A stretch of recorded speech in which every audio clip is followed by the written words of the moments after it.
Hello, my name is Fiona, and I would love to discuss my inquiry project with you. My inquiry question being, does the collaboration process between teachers result in benefits for students?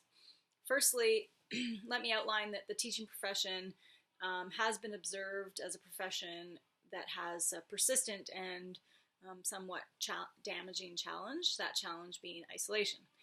And because of this, many practitioners and policymakers have worked tirelessly to change the practice and promote collaboration in schools. And as we know, collaboration is one of the core competencies in the new BC curriculum. So before we start, just as a side note, when I was in my teacher training, I had heard, I think one of my faculty advisors was telling us that the dropout rate for teachers, or the leaving the teachers leaving the profession within the first few years, was 50%.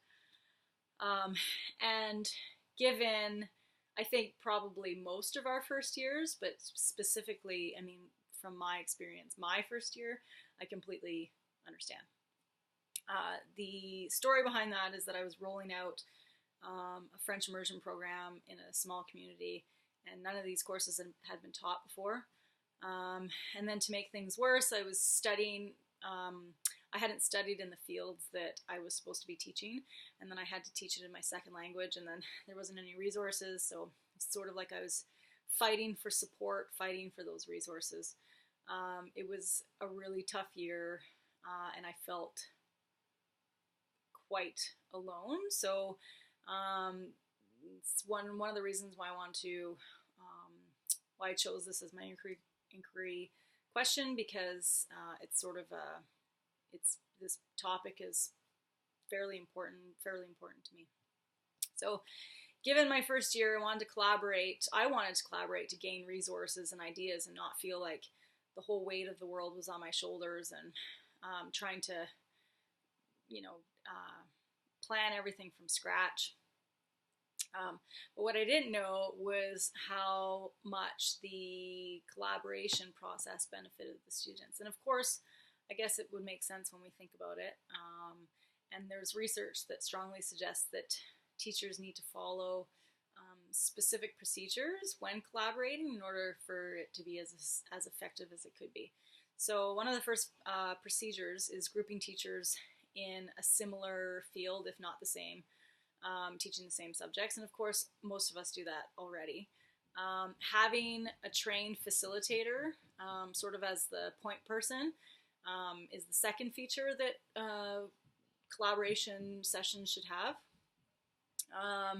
Ideally, they say don't have it be an administrator or an expert as the point person, because it's shown not to be as helpful. So ideally, you want a colleague to sort of run those collaboration sessions, and have them be your point person. The third procedure is having focus objectives, of course.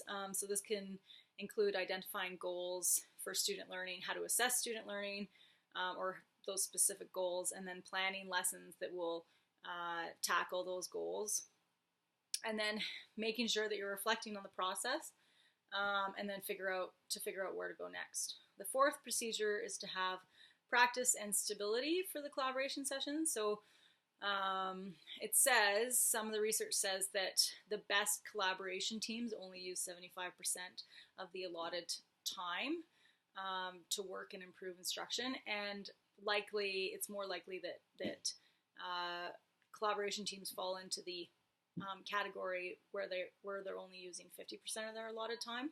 So when I was thinking about this stat, I thought, well, I was thinking about my collaboration sessions last year, and how many we had per year, and then the allotted time for that, and it was about 13 hours of collab session per year.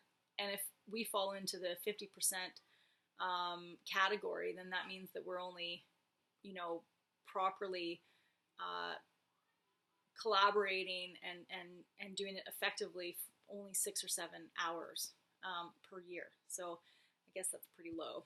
The research is complicated, of course it would be when we're studying social sciences, but the results would suggest that student achievement gains are higher in schools that have a stronger collaboration environment and with teachers that teachers who are stronger collaborators and focus on collaboration. With that being said, there is still literature that would suggest that any amount of collaboration, whether it's structured or focused or maybe it's a day-to-day collaboration, still there is a correlation between that kind of collaboration and student achievement. Thank you.